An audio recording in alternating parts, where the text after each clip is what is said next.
तो इस वीडियो में हम CSS Z इंडेक्स प्रॉपर्टी देखेंगे। Z इंडेक्स एक काफ़ी इंटरेस्टिंग प्रॉपर्टी है। ज़्यादातर ये पोजीशंस जहाँ पे आपने डिफाइन की होती है, जैसे एग्जांपल पोजीशन एब्सोल्यूट, उस केस में एलिमेंट पे आप लगा सकते हो। अगर पोजीशन डिफाइन नहीं होगी एलिमेंट की तो काम नहीं करेगा मोस्टली। तो आप देखते हो जैसे एक्स वाई एक्सिस होती हैं, जैसे हॉरिजॉन्टल एक्स है, वर्टिकल वाई है, उसी तरह से जेड एक्सिस होती है जो एक तरह से अप द प्लेन और डाउन द प्लेन होती है। जैसे कि ब्राउजर के ऊपर, वैसे 3D में है नहीं ब्राउजर, बट आप इमेजिन कर सकते हो कि चीज़ें अगर एक के ऊपर एक हैं तो अप या डाउन भी हो सकती है, तो वो जेड एक्सिस कहलाती है। फॉर एग्जाम्पल जैसे ये एक इमेज है, ये डॉग इमेज, ये आपके ब्राउजर में Z इंडेक्स बाय डिफॉल्ट 0 होती है, तो मे बी आप बाय फोर्स भी दे सकते हो या बाय डिफॉल्ट भी वो इंडेक्स 0 ही माना जाता है। अगर एक और एलिमेंट है तो वो उसके नीचे है, जैसे टेक्स्ट कंटेंट आप देख रहे हो, कुछ चीज़ के नीचे आपको लग रहा है कि ये ओवरलैप हो रहा है और वो कंटेंट नीचे है, तो इसकी Z इंडेक्स उससे कम होगी। जैसे -1 आप पुट कर सकते हो, बाय डिफॉल्ट 0 होगी, तो अगर आप नहीं पुट करोगे तो किसी भी तरह का कॉम्बिनेशन आ सकता है, हो सकता है बाय डिफॉल्ट वो उससे ऊपर आए। इसी तरह से एक और एग्जांपल लेते हैं, Z इंडेक्स जैसे इसका 0 है, अगर इससे ऊपर टेक्स्ट कंटेंट चाहिए तो आप उससे बड़ी इंडेक्स दो, जैसे 1। कितनी बड़ी देनी है उस पर कोई लिमिट नहीं है, आप कितनी भी बड़ी दे सकते हो। ऐसे ही Z इंडेक्स 0, फिर टेक्स्ट कंटेंट 1 है तो Z इंडेक्स 1, उसके ऊपर भी अगर कुछ है जैसे कोई और कंटेंट तो उसका 2 दे सकते हो, उससे भी बड़ा कोई कंटेंट है तो उसको आप 3 दे सकते हो। तो ऑर्डर कितना ऊपर कोई चीज़ रहेगी वो डिपेंड करता है कि कितना हायर पॉजिटिव नंबर है।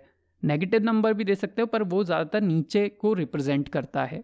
तो इस तरह से Z इंडेक्स काफ़ी हेल्पफुल है ऐसी जगहों पे, जैसे मेन्यूज़ और ऐसी जगह पे जहाँ उनको आप टॉप पे रखना चाहते हो, या पॉपअप बॉक्सेस जिनको आप टॉप पे रखना चाहते हो। पोजीशन रिलेटिव या पोजीशन फिक्स्ड, किसी भी तरह की पोजीशन देना इसमें कंपलसरी है। ज़रूरी नहीं कि एब्सोल्यूट ही हो, कोई भी तरह की पोजीशन पे एक्ट करते हैं, बट अगर पोजीशन आपके CSS में मिसिंग है तो हो सकता है ये वर्क ना करें। तो इस एग्जाम्पल में हम कुछ डॉग इमेजेस हमने लगा रखी हैं, आप देख सकते हो एक पैराग्राफ है, 3 इमेजेस हैं, सबकी पोजीशन एब्सोल्यूट है, कुछ की विड्थ 300 है, किसी की 400 है, सेम ही इमेज है। आपको पता है जो ज़्यादा बड़ी इमेज है वो ऑब्वियसली दिख रही होगी, बट ऑर्डर अभी किसी का डिफाइंड नहीं है। तो इस तरह से आपको देख रहे हो एक डॉग इमेज दिख रही है, उसके नीचे एक और है, बट शायद एक छुप गई है, 3 थी क्योंकि। तो ये इनका ऑर्डर अभी डायनेमिक है या इस तरह से है जिस तरह से ये लिखे गए हैं, और पैराग्राफ तो दिखाई नहीं दे रहा है। तो इसको अगर आपको प्रॉपर करना है तो आप Z इंडेक्स दे सकते हो। तो मैं यहाँ पे एक एक करके Z इंडेक्स इनमें प्रोवाइड करूंगा ताकि ये एकदम जिस ऑर्डर में मैं चाहता हूँ वैसे दिखाई दे। तो सबसे पहले मैं सबसे बड़ी चीज़ तो क्योंकि क्लियर दिख जाएगी तो उसको मैं Z इंडेक्स 0 दे रहा हूँ, तो वो सबसे कम इंडेक्स है जो मैं देना चाहता हूँ। उसके बाद 300 पिक्सल जो है उससे बड़ा है तो इसको मैं Z इंडेक्स 1 दे दूंगा, तो ये 400 वाले के ऊपर हो तो दिख जाएगी वरना नहीं दिखेगी।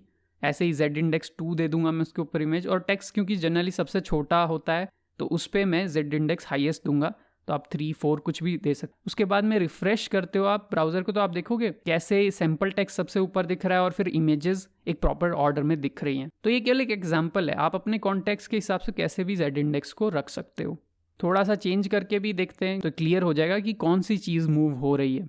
जैसे कि ये 300 पिक्सल वाला जो है इसको मैं -1 दे देता हूँ तो ये अपने आप नीचे चली जाएगी, तो बीच वाली इमेज गायब हो गई है। तो इस तरह से Z इंडेक्स काम करती है प्रॉपरली।